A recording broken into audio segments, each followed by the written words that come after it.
Hello, folks. Welcome back to Lady Vinyl Gaming here on this Tuesday during our favorite month of the year, October. We are doing a text-based game. That's what our story hours are about. It is a text-only game where I do different voices for the different characters as they're talking. I try to remember to do the same voices. It doesn't always happen. I usually don't mix them up during the stream, but episode to episode could be a little different. But yeah, we also have other streams as well. On Friday, we do the Friday Night Fright, which is a group-based game. I believe this week we're doing Phasmophobia. Last week we did Dead by Daylight. We are looking into other games, but it is played by me and my crew. And it's at 7:45 p.m. Eastern U.S. time here on Twitch. Sundays, we have our regular Sunday stream, which is it's one of two things. It depends upon whether my friend Amanda Paskey is able to join me. If she is, then we do Legos DC Supervillains. If she's not able to join me, then we return to the Dragon Age games. Currently, we're doing Dragon Age Origins. We also have videos available on YouTube of all of the stuff that I have mentioned. It also includes any of the past games which you've completed, which for Story Hour includes Shadows of New York and Coteries of New York. For the Sunday stream, it also includes Vampire the Masquerade Bloodlines, Untitled Goose Game. I have an attempt at Stray that I think went up there. We also have videos of the stream of Amanda Paskey trying to play Visceral Cleanup, where she tries to become a mobster and sell data to the bad guys, but that did not go well for her. And any of the other games that we've played are all there. If you are, as well as all of the Friday Night Frights, whether it's been Dead by Daylight or Phasmophobia. If you do enjoy the stream video games, we also have recordings on OnlyFans. The recordings on OnlyFans are solely and only available on OnlyFans at this time. None of that content is available on YouTube, and the Twitch content is not available on OnlyFans. OnlyFans is a subscriber-based platform. However, there is no money involved in going for my video game content. You do have to sign up. The way OnlyFans works, you will have to put a card on file, but you will not have to pay anything to watch me and the games. The game that I've done on there, which just got finished a couple weeks ago, and we are currently taking a break, is a game called No Place Like Home. So you're more than welcome to go there and see how that went. Last time we were here doing OnlyFans, no, we weren't here doing OnlyFans. Last time we were here doing Story Hour, playing Out for Blood. We were getting through a elaborate to-do kind of dinner at the mayor's house, who is also the person who runs the bank, and I believe we did touch upon the fact that does really have conflicts of interest, and not exactly sure how that would be legal in today's day. But the general premise of the game is that my grandfather had passed away.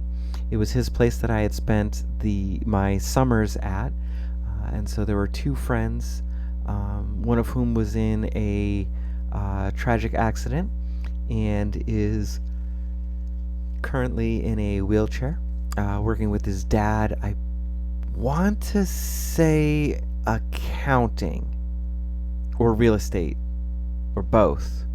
I believe that was what he was doing.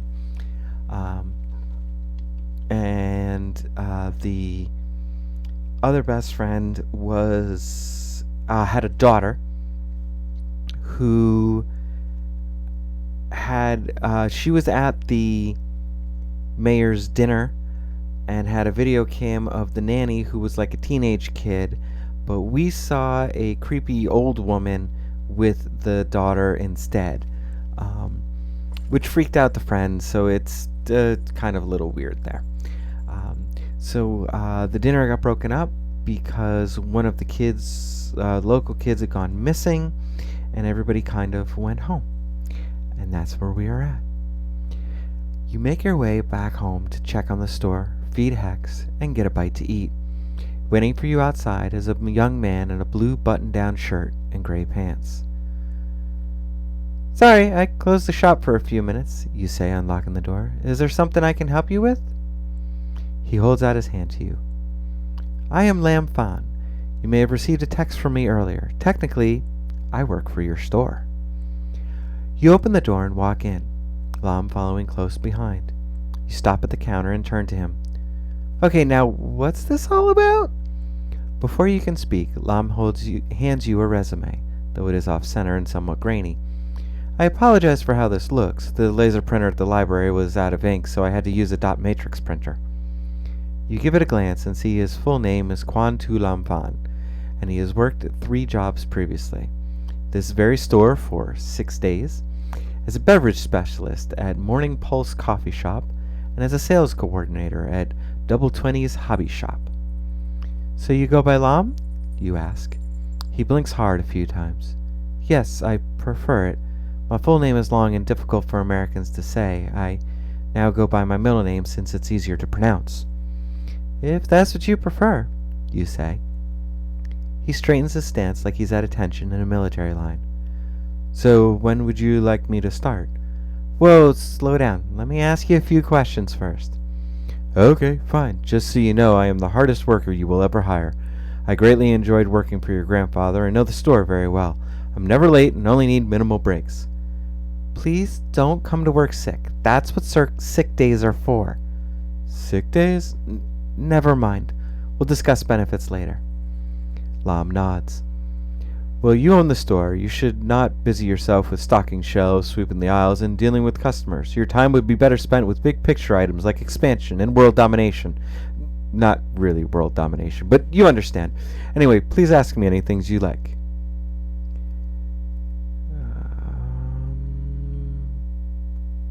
Yeah, we're gonna get things a little devious. You say, "Do you know a girl named Michaela? She used to work here." Lam nods. "Yes, but I only worked with her twice. She wasn't really an employee of the store as much as someone who sat behind the counter and kept her grandfather company. I didn't know her position or title and asked for an organizational chart. That request was denied. We didn't interact much, and that's fine by me. I'm not too fond of children in general." Lam scans the store, his expression not giving away his thoughts. "You need a lot more customers in here. Did you market the store before your grand opening?"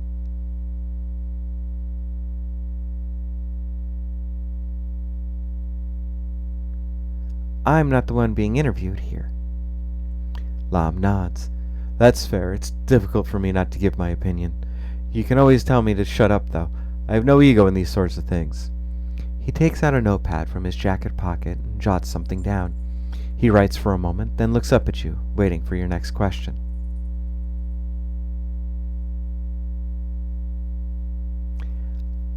"As an employee, what would you say is your greatest asset, and what is your greatest weakness?" "I have a tireless work ethic. I do not get wrapped up in the trivialities of typical 19-year-olds, and I have unmatched focus," he says, holding his hands to the side of his temple like he's imitating horse blinders. "And your weaknesses?"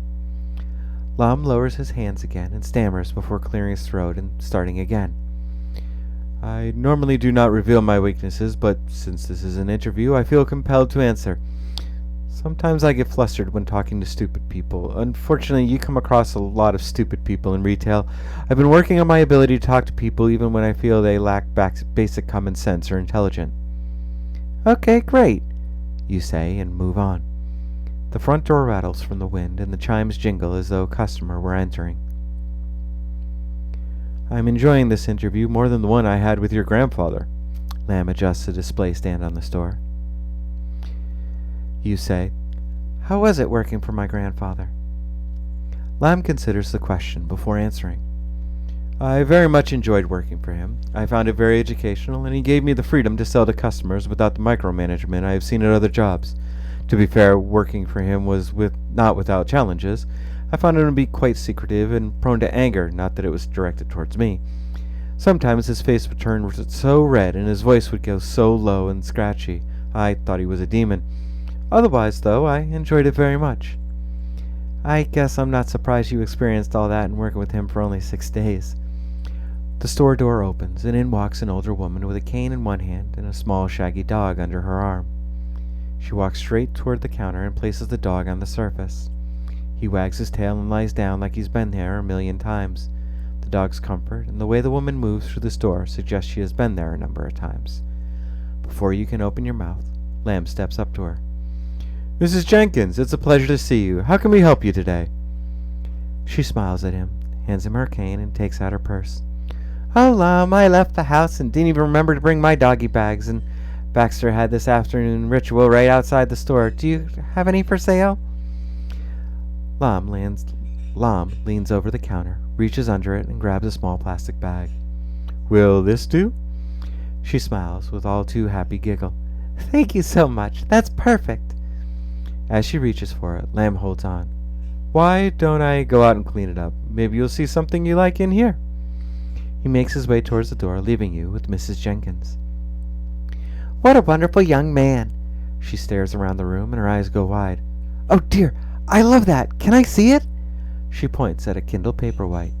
"My grandson has one of these. Would you be kind and show that to me?" You step from behind the counter and fetch it. Placing it on the counter, you slide it in front of her, and she gives it a quick look over. Baxter looks up at you and wags his tail. "I want it," she says. "Will you deliver it to my house? I can pay by check if you accept it, or cash on delivery." "Cash on delivery is fine." You quickly ring her up. As you finish, Lam returns to the store and tosses a poop-filled bag into the trash. "Thank you both," Mrs. Jenkins says. "You two have been so wonderful. Say goodbye, Baxter." The tiny dog barks once, making more of a squeak. She picks him up and leaves the store, thanking you both again on the way out. Lam grabs a towel from behind the counter and wipes it down where the dog was lying. "Don't worry, I'll take out the trash before I go and can deliver her package. Should we continue my interview?" You say, "Why did you leave your other jobs?" Lamb puts on a scowl. "Differences of opinion." "Would you mind elaborating?" "Normally I would not mind, but under these circumstances Normally, yes, I would mind, but under these circumstances I must answer your questions. I worked at Double 20's, a hobby shop, for almost 6 months. I was by far the top salesman. Even the owner could not compare with my sales numbers each month. I made suggestions around the holiday season to change the layout of the store to be more efficient. The owner rejected the idea and went so far as to ridicule it. It was then I realized he lacked the leadership skills that were necessary for me to thrive." "And what about the Morning Pulse? What happened there?" Lam scoffs, folds his arms over his chest. "The owners left me in charge quite often to take long breaks and extended lunches. One day I showed exceptional initiative and altered the ordering system to maximize profits and lessen the time it took for our customers to order. When the two owners returned, they had the audacity to reverse all of my changes and send me home for the day. I took great offense to this and never returned. Try ordering a double latte while you're in a rush. Good luck."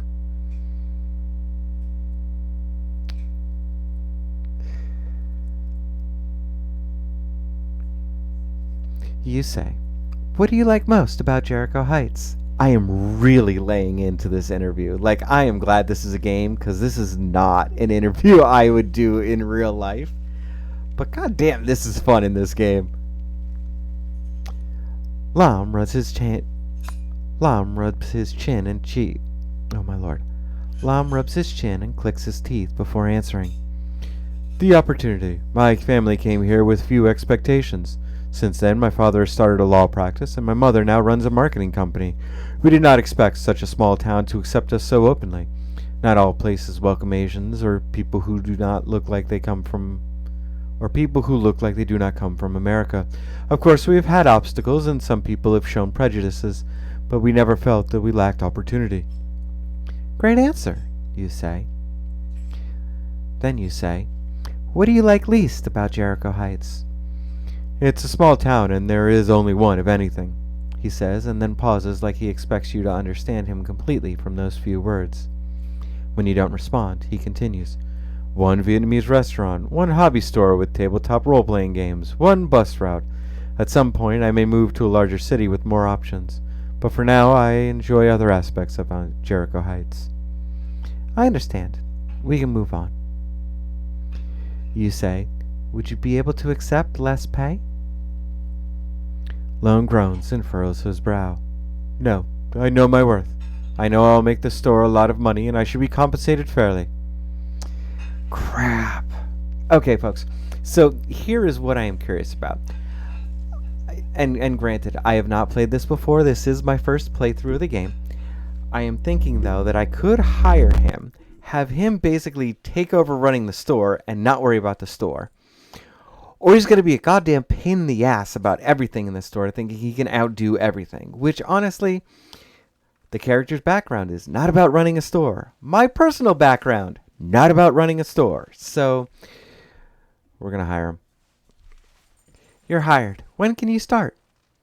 Lam's face lightens up with a beaming smile. Right now, I'll just take out the trash and clean out the store until customers show up. While I work, I will consider potential marketing initiatives. You will not be disappointed in my performance. I'm sure of it. You'll make a great addition to the staff here, which is currently just me. Still smiling, Lam heads off to begin cleaning the shop.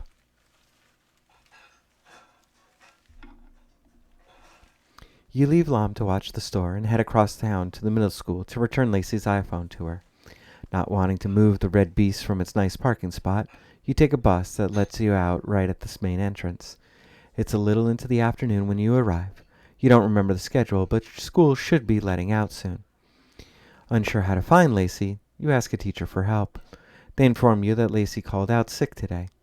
Since you don't know her address, you spend a few minutes getting to know the teacher and gaining their confidence. It only takes a warm smile and a few white lies, and 20 minutes later, they indicate where Lacey lives. As you walk toward her house, you enjoy the quiet town in the late afternoon. I do want to say, in my own defense, there was no choice about whether to swindle the teacher out of the kid's freaking address. That's little shifty, but 'tis what happened. As you walk towards her house, you enjoy the quiet of town in the late afternoon. About a quarter mile from her house, you take a turn onto Longview Road, only to be greeted by the sound of screeching tires, crashing metal, and breaking glass. You whip around in the direction of the noise and spot an out-of-control car half on the sidewalk across the street, plowing through the outdoor tables of a diner. People are screaming and running to get out of the way. The driver leans half out of the window, yelling and swearing at anyone in his path. Oh my God, it's Duke Bowie! He's gone crazy! You hear the voice of a random bystander shouting from across the street. Someone might be hurt. You bolt down Juniper Lane, weaving around the cars, trying to figure out what has happened. From your new vantage point, you spot the black Ford Mustang barreling through a sidewalk sign for the Rite Aid and slam into a tree head-on. The front of the car bends into a U, and the driver hits the windshield head first. Now that the car is stopped, you and several other bystanders move closer. Workers in a nail salon stare through a window at the scene, while billowing white smoke from the engine gives their faces an otherworldly cast. Smartphones are already in people's hands, some calling 911, others filming the aftermath of the wreck. A few victims of the motorized mayhem are splayed across the sidewalk. It's a mix of chaos and amazement, because in this small town, nothing like this has ever happened. Such an event marks a place in history in the minds of all those present and those who would hear about it or read about it in days, months, and years to come. A fog covers your eyes. Your highs? You don't have highs. A fog covers your eyes, a cloud of pure white. You blink to clear your sight, and a vision fills your mind. A man emerges from the car wreckage, a behemoth wearing a mask of blood, who rushes into a crowd and attacks everyone in reach. The edges of your vision ripple like you set fire to a Polaroid. Several outcomes unfold almost in unison, flickering and stuttering like silent movies. In the first, you shout at Duke, who chases after you for a short distance until you collide with someone in the crowd. Another image takes over, one of you tackling him from behind. You wrap your arms around his chest, and he swings you around and throws you off.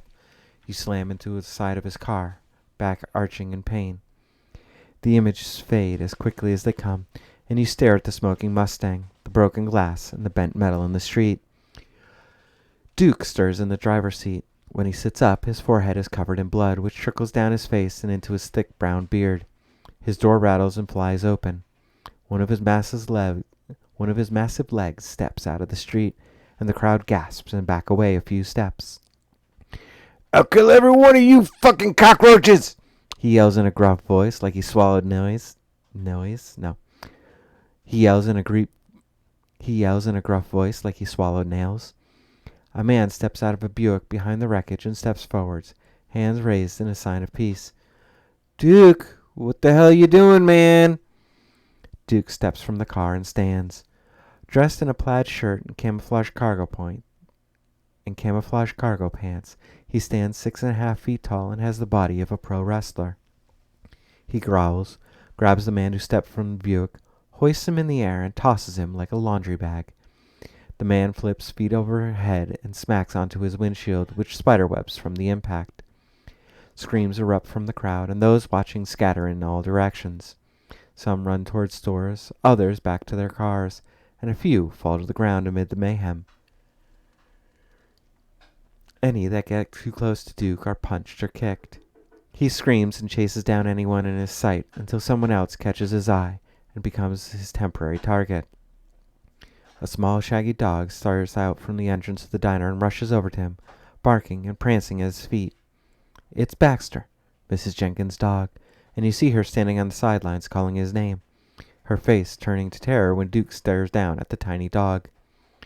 A momentary sparkle of light catches your eye. In the shadows of an alley between two buildings stands a figure with a smartphone and a cage-like video rig aimed at the rampaging Duke. You can't make out any details of the stranger. In the pandemonium, you're hit from behind. Because you're off balance already, you slam into the wall of the laundromat. Though you're not hurt, you find yourself shaken by the impact. You take several deep breaths to calm yourself. Looking around, you resolve yourself to pick up Mrs. Jenkins' dog and get it out of harm's way. Duke glares down at the tiny dog with hesitation. Maybe he sees it as no threat, or his mind can't figure out how to deal with the mop-like canine. Maybe some small piece of him feels badly for it. But within moments, Duke leans over to get his face close to the dog, opens his mouth wide, and lets loose a snarling howl. From where you stand, 20 feet away, you swear you feel shockwaves from the blast. The little dog cowers and whimpers, backing away like it's tap dancing its way off stage. You move along the sidewalk in a straight line toward the behemoth and the dog. You maneuver around the dozen or so people, all blocking your path as they run in all different directions to escape the rampage. Someone bumps you from behind, knocking you into the wall of a flower shop. You fall painfully, disoriented by the chaos. You can't even see around the flow of bodies in front of you, the screams and shouts all joining into one great tidal wave of discord. You cradle your injured shoulder and stay seated to avoid colliding with anyone else. Sirens blare in the distance, and you see the first signs of flashing lights at the end of the street. Smoke comes out of the hood of a Jeep, and its driver stumbles out with a bleeding cut across his head. A few feet away, a woman lies on the ground unconscious. The body of Mrs. Jenkins' dog lies on the edge of the curb, its back bent and broken. Duke pounds his chest, takes a few steps forwards, and staggers for another few. He shakes his head and stumbles until he catches himself against a young tree. A police cruiser and a sheriff's car speed around the corner and make their way through traffic. Most of the crowd is dispersed, though many stand and watch from inside shops. Some stay nearby to film the action on their phones. The ambulance pulls up, and Duke rushes at it with a renewed sense of purpose. The EMTs start to get out, but pause. They see him coming and close and lock the doors, remaining inside as Duke crashes against the hood. His thick arms grip each side of the vehicle, and for a moment you think he's going to pick up the whole thing. Instead, he rattles the ambulance from side to side, slamming the EMTs from side to side. The sheriff's car is first to pull to a start. Deputy Sheriff April Maya, who you last saw at the mayor's dinner party, gets out with her taser in hand. Duke, what the hell are you doing? She shouts as she moves towards him. When he doesn't turn, she yells even louder. This isn't like you. You're a good man. Please turn around and talk to me. He releases the ambulance and spins to face her, his chest heaving and face a deep demonic red. He breaks in a full dash towards her. Whoa, whoa, stop! She shouts and holds out her arm with a taser. Duke, no! She fires the taser, which latches into his right thigh. His legs go rigid, but he rips out the nodes and tosses them to the ground. Without stopping, he stampedes into her. She lifts her arms and curls her body to absorb the impact, which knocks her back like a pinball and slams her into the Mustang.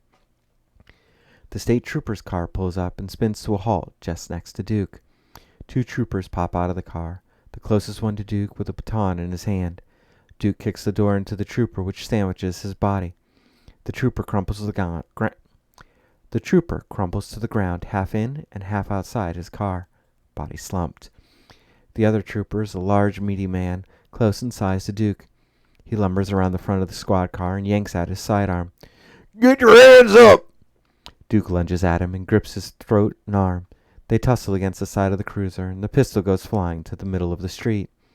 You've never seen anything like this before. Not in Chicago, and certainly not in Jericho Heights. Something tells you these are unnatural forces at work. No one has the strength and fortitude to fight an entire crowd and battle police officers. Is Michaela right about vampires in the Heights? Is there more at work here than anyone can perceive? Duke slams a forearm into the trooper's head, knocking him clean out. No one stands against him now. You hear no more sirens coming. No cavalry storming in. Seeing this story unfold, you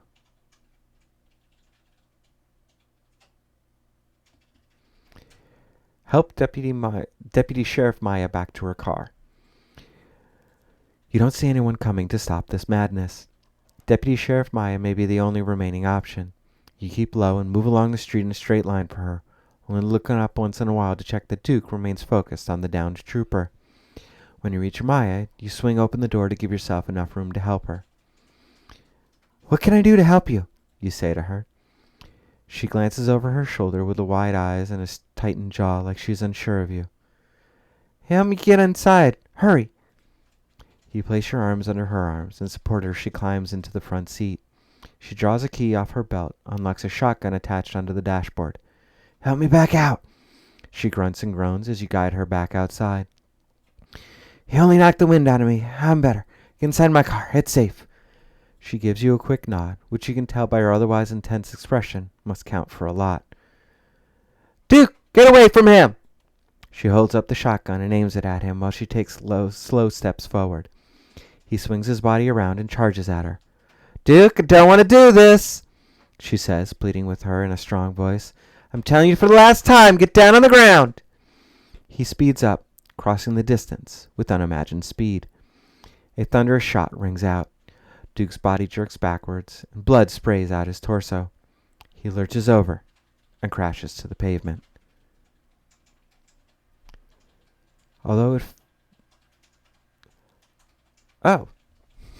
Didn't realize we hit the new chapter.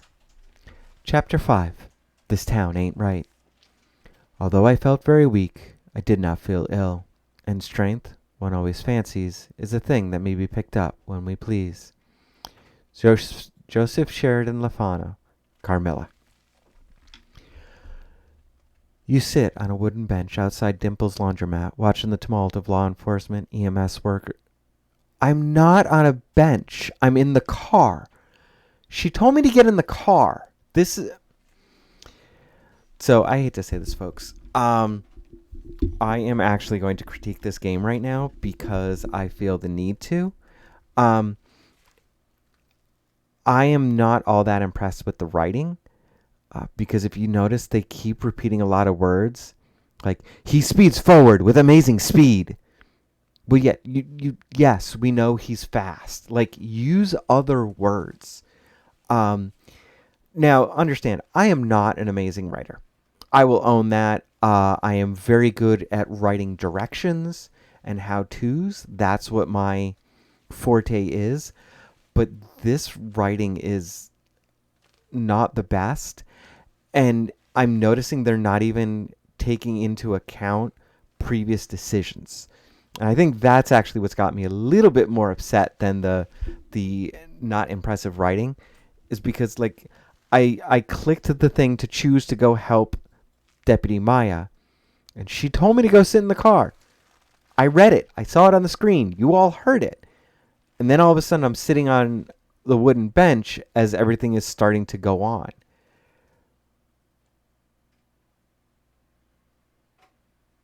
So, all right.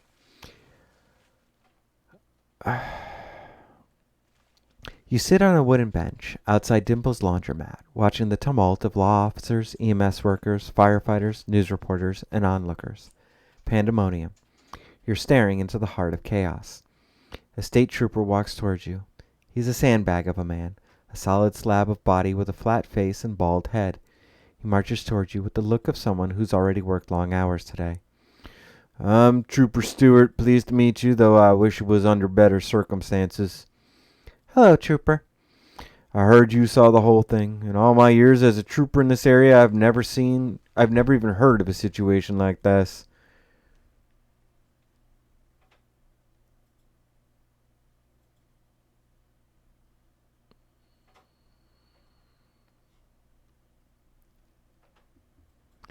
I've never seen someone die like that before today.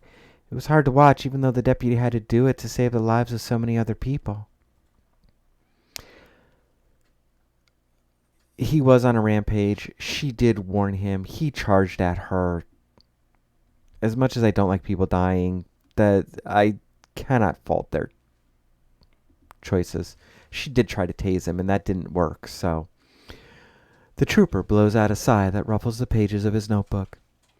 Deputy Maya is a hero. It's never easy to take a life, but she had no other choice.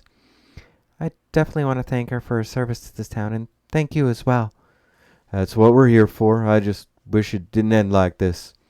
He holds up his notebook and writes something. Normally we'd ask you to come down to the station, but we're a bit short-staffed at the moment and want to get all the details as close to the event as possible. First, though, do you need any medical attention? No, I'm fine. Now then, let's go over what happened. Did you know Mr. Bowie before today? No, I've never met him. The trooper jots down notes. Tell me in your own words what happened here from the beginning. Please be as detailed as possible.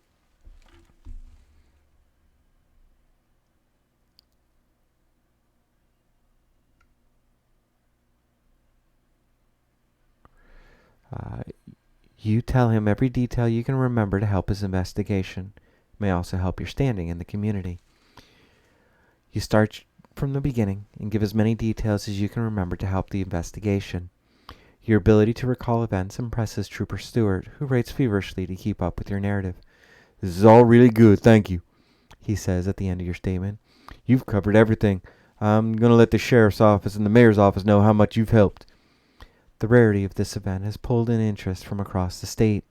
A few freelance journalists from the city roll onto the scene, and police officers and members of the sheriff's office block off the road and wave away the reporters, all racing to get the story for the 6 o'clock news or the next edition. Their cameras film Duke Bowie, draped in a sheet, being loaded into the back of a van marked Coroner's Office. You turn back to Trooper Stewart. What happens next?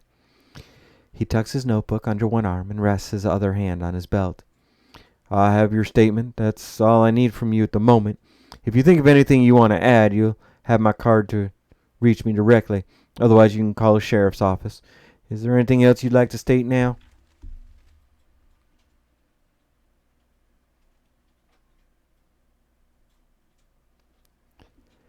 How are Deputy Maya and the other police officers? Trooper Stewart's face takes on a different expression, a cross between hopeful and upbeat. They're doing well. Thanks for asking. When you respond to a call for a car crash, you sure don't expect to be attacked by someone acting like a pro wrestler gone berserk. All three of those law officers are badasses. They'll need a few days, but they'll be just fine. More state police cars show up, as well as some vehicles marked DeKalb County. Sirens blare, and the flashing lights remind you of real crime scenes. Chicago crime scenes. Did you bring the city with you? One more thing. Please don't talk about what happened here today, even to friends and family, and especially not the news. There's an active investigation. Thanks for your time. Stay safe. With a respectful nod, Trooper Stewart leaves you. So now I understand why it jumped to me sitting at the in front of the laundromat, but I don't like how I get told to sit in the car. The sheriff does what she needs to do, and then it just jumps without any explanation. Not as bad writing as I was thinking, but still, yeah. Lacey Pendleton lives in a quiet cul-de-sac hidden from the cameras of Google Street View, so it takes a while for you to find the entrance. See, this is more that jumping around. I just clicked on next. I didn't click to decide where I was going, and now I'm going to Lacey's. Which, granted, I think was where I was headed beforehand, but honestly, kind of would just really like to decompress from watching a freaking situation like that. So, yeah. All right. Anyways, Lacey Pendleton lives in a quiet cul-de-sac hidden from the cameras of Google Street View, so it takes a while for you to find the entrance. You pass an all-too-fancy restaurant, Cafe Radicchio, where the wind blows white tablecloths on the outdoor seating, and the special of the day is tempura shrimp over hearts of palm. A cobblestone walkway splits through a garden and leads to the front door of a 2-story brick and stone house. Stepping out of the porch, you hear long creaks from the weathered wood. You ring the doorbell and wait for less than a minute before Lacey answers, or at least a version of her answers the door. Her skin is pale and her cheeks drawn. When she swings the door open, it's a chore from an otherwise spirited woman. "Sky, what are you doing here?" "I found your iPhone last night after the dinner party and thought I'd bring it over. I hope you don't mind me showing up at your house." "Oh my God, thank you for bringing it. Come on in." She steps to the side and swings the door even wider. She's dressed in a long blue robe with blocks of different animal prints. You hand her the iPhone and she gives you a brief smile. "What's your phone number? I want to put it in my phone right now in case we ever have to get in touch. I'm sure I'll be losing my phone again," she says. You shoot her a text and she replies. She takes a deep drink of orange juice from a tall glass on the end table and sits on a love seat. "Sorry you caught me in my robe. I woke up feeling exhausted and lightheaded. I've been drinking orange juice all day, and I hate orange juice. If it weren't for the fact that my daughter loves it, I wouldn't even have it in the house. Have a seat." She points to a floral patterned couch. "You probably just needed rest. You worked all day and went to the dinner party. That can be a lot." Lacey scoffs. "I'm a single mother who's planning to run for office. I'm always on the go and working. It's strange that I feel this way every few months. It's like I have a recurring flu. I really can't afford the downtime."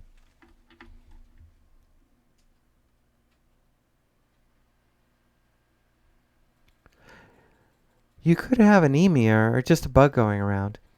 After all, you work at a school and children are a breeding ground for germs." Lacey's laugh, high-pitched and cackling, sounds like a witch from a Disney movie. "You're definitely right about kids and germs. The coughing and sneezing and touching everything, and the staff is no better. I wouldn't be surprised if the CDC found bubonic plague in that school." Michaela's words come to mind. Vampires live here. Lacey's symptoms sound too much like blood loss to ignore. You can't help but wonder if Michaela is onto something. But how can you find out the truth? Sneak around Bleak Rest House at night with your neck exposed? "Sky, you okay?" Lacey says with a look of concern. "You zoned out for a minute." "Sorry, I was lost in thought. What did you ask?" "I just got an alert on my Citizens app about some commotion over on Chestnut Street. Did you see what happened?"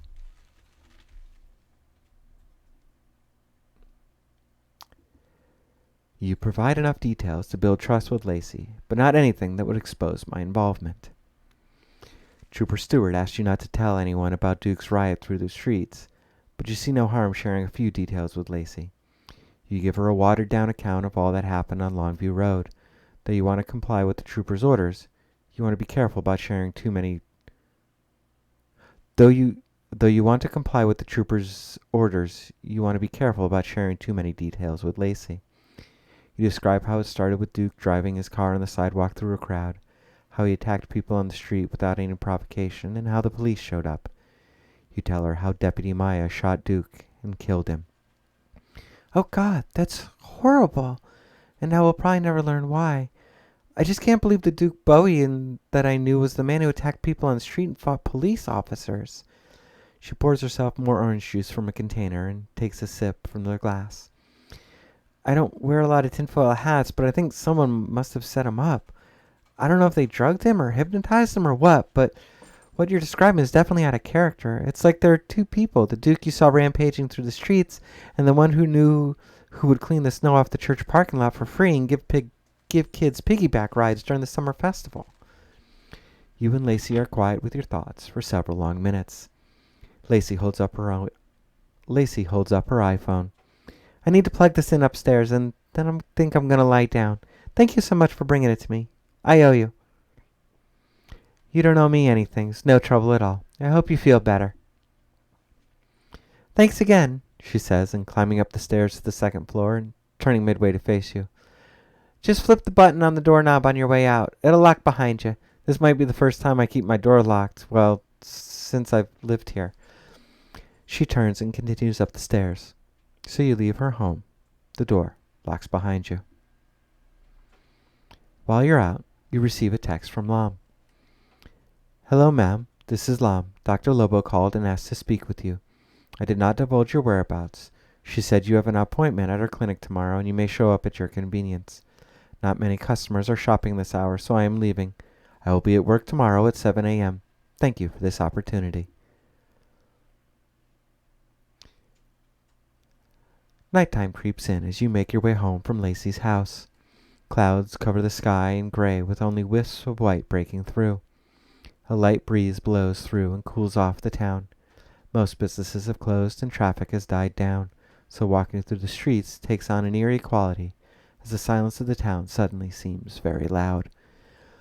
Those few people still outside and not putting their kids to bed or sitting around the living room television all wave and greet you as you pause. I'll greet you as you pass. Your jaw hurts from all the smiles, but it's lifted your mood, and you find yourself taking the long way home just to pass more people and see more of your neighbors and pet their dogs and high-five their kids. You're used to the hustle and bustle of Chicago, where car horns, random shouts, and passing planes are so common. You stopped noticing them years ago.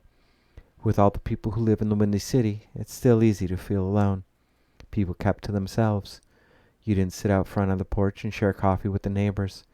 When you walked around the city, strangers didn't smile, but rather stared at their phones. The L brought you everywhere, but you never talked to other passengers, or even looked at them if you could help it. Not far from your home, you find yourself moving along a small strip of land between a closed-down mini-mart and a community center. The buildings block out most of the light coming from the sky, and you enter a thick darkness. The air turns still, but an odor seeps through the area, something like rotten meat. As you move deeper, the smell grows stronger until you're covering your mouth and nose in the crook of your arm. You hear something panting, and your mind fills in the image of an injured wolf. A flash of gray clouds your eyes. Another vision, a man with long black hair, greenish skin, and dead eyes. You turn and run from him, but you're caught from behind. A new image springs up, and you're fighting him. He dodges your punches and throws you against the wall, diving into your neck with his teeth. That's when the vision fades. In a new image, you're trying to reason with the man, but he ignores your words and clutches your throat. You blink hard and rub your eyes. The grayness dissipates, leaving you disoriented for just a moment. You spot a pair of white tennis shoes sticking out of the other side of the dumpster. Whoever is wearing them is laying on the ground. You take a few steps closer and the fast breathing slows. The feet pull back and half of a face peeks out from behind the edge of the dumpster.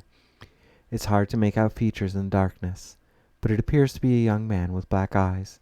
No, but it appears to be a young man with long black hair and skin a sickly shade of pale green. "Are you all right?" you ask. Something must be wrong with him to be lying next to a Something must be wrong with him to be lying next to a dumpster at this time of night. He may need my help, or maybe even an ambulance. You take just a few steps to the far left of the dumpster to get a better view of the young man. Just taking those few steps to move closer, the stench of rot grows stronger. When he leans out, you can see his face. His skin is a patchwork of deep tan and acidic green, wrinkled and sagging like a spoiled peach.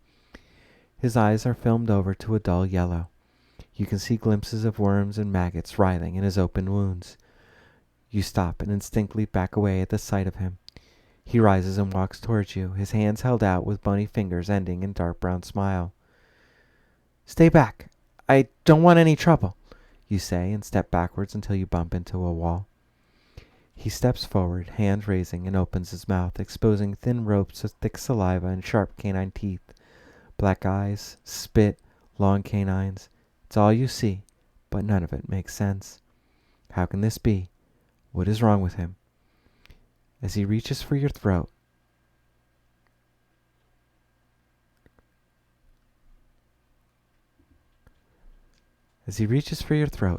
you place a curse on him.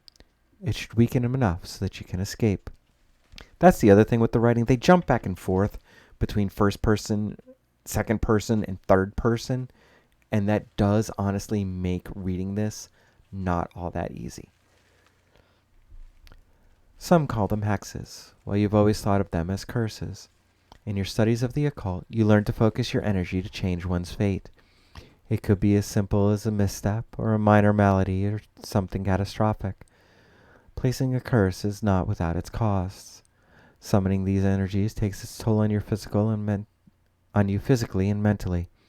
You're committed now, so you concentrate and summon your will to focus the energies. As you retreat from him, you focus and draw upon the negative energies to further a force of hatred. He creeps closer and his twisted face takes on a smile. When he reaches out, you scream. A high-pitched wail rushes from your mouth in a gust that hits him and staggers him backwards. He slams into the dumpster, and the lid closes.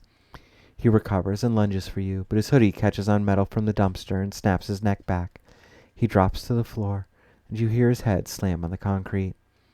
Turning to run, you stumble a few steps, as suddenly cramping doubles you over. It only lasts a second, and as you hear the man rise from behind, you rush along the alley to make your way home. That is where we're going to leave it for today. I want to thank you all for joining me. We will be back next week. We will also have our Friday Night Fright. We are going to be skipping our Sunday stream because I am going to be traveling back from a fun adventure in Pennsylvania. But yeah, I will hopefully see you folks then. Thank you all for joining me.